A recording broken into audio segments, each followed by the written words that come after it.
quando você olha hoje do que tem de possibilidades, eu acho que vai muito além. Talvez valha a pena a gente falar um pouquinho sobre toda a stack que compõe uma entrega de uma equipe de dev bem estruturada, né? Então, a gente pode entrar um pouquinho em detalhes sobre cada um deles, mas a gente tem que se preocupar primeiro com qual é o provider, né? Qual é a plataforma que está provendo aquela resposta de geração de código para a gente, porque não é só o GPT, né?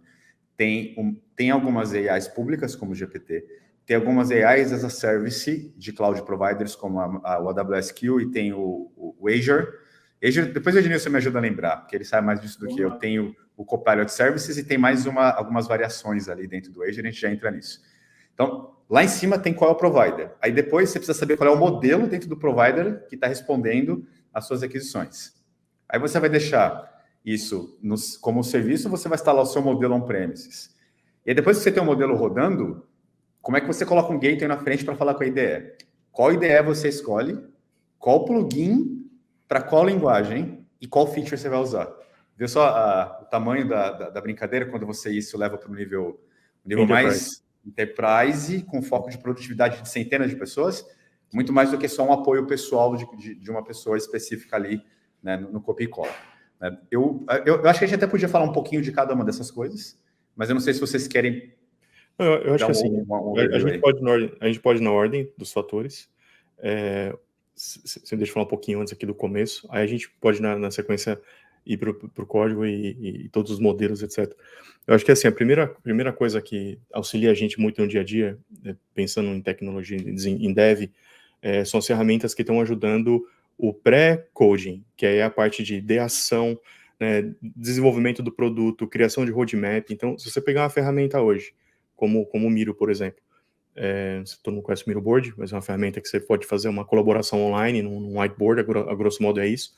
Mas ele e outras ferramentas têm isso hoje, têm trazido isso, que é dentro dessa ferramenta, se utilizar de inteligência artificial para todos os processos específicos. Então, vamos fazer um processo de ideação. Tá, então o que é isso, ideação? A gente vai explorar hipóteses, discutir ideias, depois convergir para coisas que fazem mais sentido, até que a gente chega num determinado conceito de um produto, uma coisa desse tipo. Hoje você pode trazer, e isso é interessante na inteligência artificial, que todos os assistentes que você pega por aí, se você não sabe disso, acaba sendo às vezes o mesmo modelo, mas você cria uma persona para aquele determinado chat que está falando com você. Então você pode dizer para ele, olha, eu quero que você se comporte como um desenvolvedor de produto de tecnologia de software sênior, e eu quero que você me ajude nesse processo de ideação aqui. Então, automaticamente, as respostas dele vão estar contextualizadas naquela persona que você pediu para que ele reagisse. E essas ferramentas, elas já têm essas personas prontas hoje em dia. Então, você pega uma ferramenta dessa, você fala, vou fazer um processo aqui de, sei lá, uma planning session de desenvolvimento ágil. Você pode trazer um facilitador que é um agente desse que vai falar durante a própria meet. Então, durante a meet, ele também vai dar ideias e tal, e vai tentar sugerir baseado no que está sendo dito ali. Depois você pode usar IA para compilar isso tudo e criar um relatório disso. Em cima disso, uma especificação de um produto baseado no que foi a sessão antes. E antigamente, a gente, depois da sessão, de ter todo aquele monte de post-it, a gente sentava a bunda na cadeira e ia escrever todo esse trabalho. E hoje em dia, você pode ter isso gerado em minutos se você rever aquilo. Entendeu? Uma vez isso revisto, você pode falar, beleza, vamos quebrar isso de uma maneira que faz sentido, criar o timeline e roadmap de produto. Tudo isso você consegue fazer na própria ferramenta, só com alguns movimentos. Então, você reler aquilo e ver se faz sentido, em vez de você ter que realmente braçal, ter que fazer esse trabalho, te dá um ganho absurdo. Uma vez tudo isso pronto e você você pode chegar até o nível da tarefa, integração com Gira, entendeu? Assim, é absurdo, né? Toda essa informação gerada depois vai gerar conteúdo para a gente levar para dentro da ferramenta de geração de código, que ela vai usar todo esse texto como parte do contexto para a geração dos códigos, que aí a gente entra um pouco mais. Então é legal ver que o IA está lá atrás já, que já vem auxiliando todo o nosso processo, toda a parte morosa, né, do processo, vem nos ajudando a fazer isso, né? Mas não substitui, né? Ainda não tem. A gente precisa ver. O papo estou me estendendo um pouco demais, mas o papo do programador continuar, ou vai ter como programador ou não vai, eu sempre dou o exemplo com quem eu converso, que é assim, eu tenho que fazer uma carta que eu vou mandar para uma pessoa e tem que ser enviada em japonês. Então eu vou lá, eu construo a carta inteira e falo para ele assim, faz aí para mim em japonês. Aí ele devolve um monte de kanji. Eu olho aquilo, se tá certo ou tá errado? Eu não sei. Eu vou acreditar que tá certo, ou eu vou mandar para uma outra ferramenta para falar que tá certo. Ou seja, no final, eu não sei. E eu vou mandar a carta. Pode ser que a carta tá xingando as pessoas lá. Só que você não sabe.